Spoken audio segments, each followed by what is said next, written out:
Y'all, don't let nobody tell you that childhood trauma is not real, because it is very much real.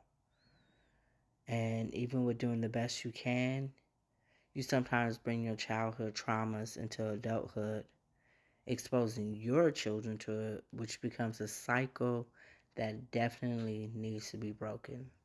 So this weekend, I was with my fam, and love them very much, but there are some, mm, yeah. Anyway, I'm not gonna lie, I was proud of my family because there was an argument that started, but it ended in us expressing ourselves while crying. You know, if a person says how they was raised doesn't affect them, they're in denial. How you grow up influences how you show up in the world. You either be like them, or because of what you went through, you make sure you do the complete opposite. Example: a person who is abusive because they seen a parent be abusive because they were exposed to something that affected them. And then a person is not abusive because they seen their parent be abusive because they were exposed to something that affected them. You know, growing up, my surroundings weren't the best. Um, I was around toxic, unhealthy, dysfunctional environments, and I have brought them traits into my life. But I also have had to get rid of them because I realized they was not serving me or my relationships. When it came to me realizing that, the first step was awareness. Once you're aware that there is a problem, then you have to get to the root of the problem in order to be able to change it. Now, if you don't realize that it's a problem, then that's when it becomes a real issue because, like I said, the first step is awareness. So if you're not aware that it is a problem, it will go unchecked. Once you do realize that it is a problem, you have to become intentional about the changes that you want to make, the things that don't serve you, that will help your growth, because if you don't, it will affect you negatively. When it comes to expressing myself, I express myself to a certain extent, but I realize, like in what happened when I was with my family, when things get tough, I always want to run. And the reason why I am like that is because there have been times when I have expressed how I felt and it wasn't received, or it was pushed back. And I just don't like being in toxic, dysfunctional, unhealthy environments. Growing up, we really didn't have those uncomfortable conversations. Things might have happened. Sometimes they were brushed up underneath the rug. Um, if we did speak on something that happened, it's like we waited until it got to the point where it was very explosive. There was never really conversations. It was more like yelling and screaming and bringing up things that had nothing to do with the subject matter at hand whatsoever. So it was like never really getting down to the root of the problem, never really figuring out where things went wrong. It would be a problem, we yell and scream, and then we'd be right back cool. But you can always feel like that underlining tension, that there was something that needed to be talked about that wasn't talked about.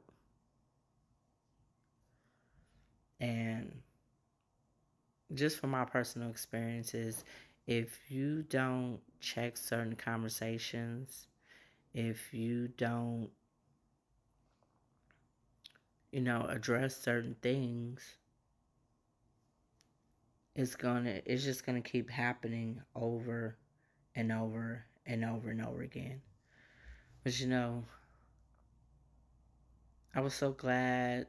I started out wanting to run away from the situation because I'm just a person where it's like, if I feel like I'm not going to be heard, or I feel like a person's not going to see my side of things, but they want me to see their side of things, if I feel like there's not going to be no resolution, then yes, I will want to eliminate myself from a situation quick, fast, in a hurry.